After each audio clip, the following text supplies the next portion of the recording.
Hello everyone, मैं मिथुन सिंह स्वागत करता हूं आप सभी का। आशा करता हूं आप सभी बहुत अच्छे होंगे। बात करेंगे बीबीएमकेयू पीजी सेमेस्टर 1 के प्रीवियस ईयर क्वेश्चन पेपर के बारे में। पेपर आपका होगा हिस्ट्री का, पेपर नंबर ये 1 है। 2025 में आपकी परीक्षा होगी। तो चलिए एक एक करके सभी चीज़ों को हम लोग देख लेते हैं, किस तरह से क्वेश्चन आएगा एग्जामिनेशन में और किस तरह से आपको आंसर लिखना है। आगे बढ़े उससे पहले मैं बता दूं, पिछले 5 साल के जितने भी क्वेश्चन पेपर हैं वो आपको 69 में सारे पीडीएफ अवेलेबल करा दिए जाएंगे। दूसरी बात, सजेशन आपको 199 रुपये में प्रोवाइड कर दिया जाएगा ताकि आपका एग्जाम बेहतर ढंग से जा सके। याद रखिएगा, इस सजेशन में आपको पीवाईक्यू 10 साल का मिल जाएगा। इसके अलावा आपका सिलेबस है वो शामिल हो जाएगा इसमें।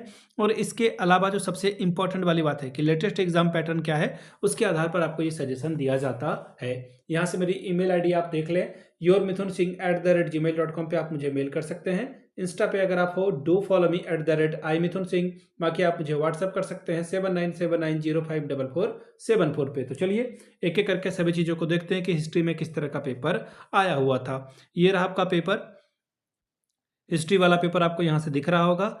और यहाँ से देखिए 101, यानी कि ये पहला सेमेस्टर का पहला पेपर है।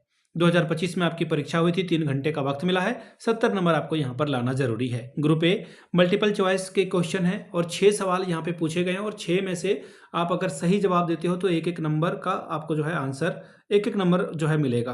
अब देखिए पहला सवाल क्या है, किसने कहा था इतिहास राष्ट्र की स्मरण शक्ति है। ठीक है जी, पहला सवाल ये था। इंग्लिश में पढ़ देता हूँ। Who said history is the memorable of nation. यह बात किसने कही थी? तो देखिए ये जो अमेरिकन फिलोसोफर हैं उनके द्वारा ये बात कही गई थी।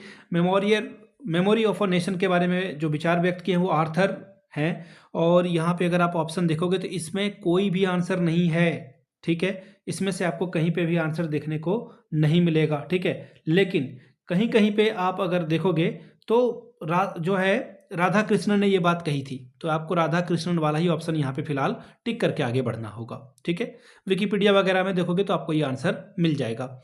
अब देखिए वस्तुनिष्ठता यानी कि ऑब्जेक्टिविटी से क्या मतलब है, ऑब्जेक्टिविटी का क्या मतलब है। Description without bias and prejudice, यानी कि ठीक है ये पक्षपात और पूर्वाग्रहित जो है वर्णन करना है, पूर्वग्रह रहित वर्णन करना है। बिल्कुल सही बात है, पक्षपात तो नहीं करना है, तो दूसरा ऑप्शन आपका कट जाएगा।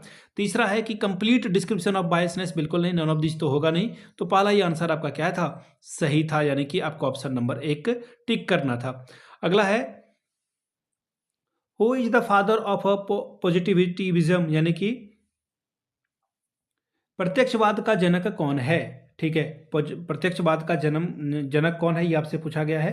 तो देखिए जो पॉजिटिविज्म के फादर हैं उनका नाम है ऑगस्ट काम्टे। ठीक है, ऑप्शन 2 आपका सही जवाब हो जाएगा। जिन्होंने भी टिक किया उनका ये गलत है। ठीक, अगला सवाल है what is the main theme of सब एटर्न हिस्टोरियन। सबाल्टर्न इतिहासकारों का मुख्य विषय क्या है, ये सवाल पूछा गया है। तो देखिए इसका आंसर पहला है समृद्ध लोगों की का वर्णन, राजाओं का वर्णन या फिर जन साधारण लोगों का वर्णन। तो ऑप्शन 3 आपका सही हो जाएगा। अगला सवाल देखिए क्या बोला गया है कि सिटी ऑफ गॉड किसने लिखा है। गॉड यानी कि सिटी ऑफ गॉड जो है बुक है एक, किसके द्वारा ये लिखी गई है। तो देखिए अगर आप इसे ध्यान से देखेंगे, सिटी ऑफ गॉड लिखने वाले में जो है आपको अलग अलग नाम देखने को मिलेगा। यहाँ पे EH कर भी आपको दिख रहा है, रांके भी दिख रहा है, और ये जो है सेंट एगस्टियन भी दिख रहा है। तो ऑप्शन आपका ये 4 नंबर सही हो जाएगा। ठीक है, कहीं कहीं पर EH कर भी दिखा देता है तो वो गलत है, थोड़ा गूगल वगैरह में भी ढंग से सर्च करना जरूरी है। अगला सवाल है किसने कहा था कि समस्त इतिहास समकालीन इतिहास है। Who said all history is the contemporary history, किसके द्वारा ये बात कही गई थी। ठीक है, तो देखिए क्रोचे के द्वारा ये बात कही गई थी। क्रोचे यानी कि ऑप्शन अगर आप देखोगे तो पहला ही ऑप्शन सही है, बेंडेटे क्रोचे के द्वारा ये बात कही गई थी। ऑप्शन ए आपका सही जवाब होगा।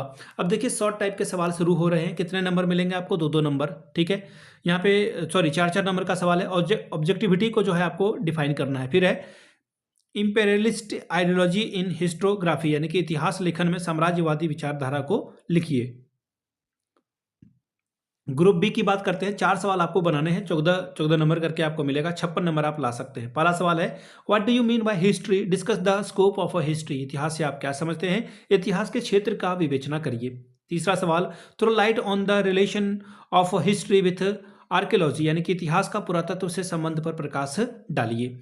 अगला सवाल देखिए क्या है, क्वेश्चन नंबर चौथा, describe the role of the question in history, इतिहास में कारण कार्य संबंध की भूमिका का वर्णन कीजिए। पांचवा सवाल, describe the necessity of generalisation in history, इतिहास में सामान्यीकरण की अनिवार्यता पर इसका जो है वर्णन करके बताइए। छठवां सवाल, describe the Greece Roman traditional of history writing, यानी कि इतिहास लेखन की यूनानी रोमन परंपरा का वर्णन कीजिए। सातवां सवाल, explain the principle of Marxism, यानी कि मार्क्सवाद के सिद्धांतों की व्याख्या कीजिए। आठवां सवाल देखिए क्या बोला गया है, describe the Chinese tradition of historiography, इतिहास लेखन की चीनी परंपरा का वर्णन कीजिए। नौवां सवाल, शॉर्ट नोट्स लिखने के लिए कहा गया है किसी दो पर। जब मैं बीएड एमएड कर रहा था ना, ये मेरा फेवरेट हुआ करता था। क्या है, पॉजिटिविटी यानी कि प्रत्यक्षवाद के बारे में बताइए। Impact of Renaissance on history writing, इतिहास लेखन पर पुनर्जागरण का प्रभाव बताइए। हिस्टोरिज्म यानी कि ऐतिहासिक बारे में, ऐतिहासिक के ऊपर बातें करें। फिर है कॉन्सेप्ट ऑफ हिस्ट्री, इतिहास की अवधारणा के ऊपर बात कीजिए। तो ये था आपका हिस्ट्री का पेपर नंबर 1 2025 में आपकी परीक्षा हुई थी। पिछले 5 साल के क्वेश्चन पेपर आपको 69 रुपीज़ में अवेलेबल करा दिए जाएंगे। दूसरी बात, 199 में आपको सजेशन मिल जाएगा, जिसमें PYQ free of cost available करा दिया जाएगा। यहाँ से मेरी ईमेल आईडी आप देख लें, yourmithunsingh@gmail.com पे आप मुझे मेल कर सकते हैं। इंस्टा पे अगर आप हो, डू फॉलो मी @imithunsingh। बाकी आप मुझे व्हाट्सअप कर सकते हैं 7979054474 पे। वीडियो को आपने यहाँ तक देखा, प्यार दिया, इसके लिए आप सभी का बहुत बहुत शुक्रिया। Have a good day, happy learning.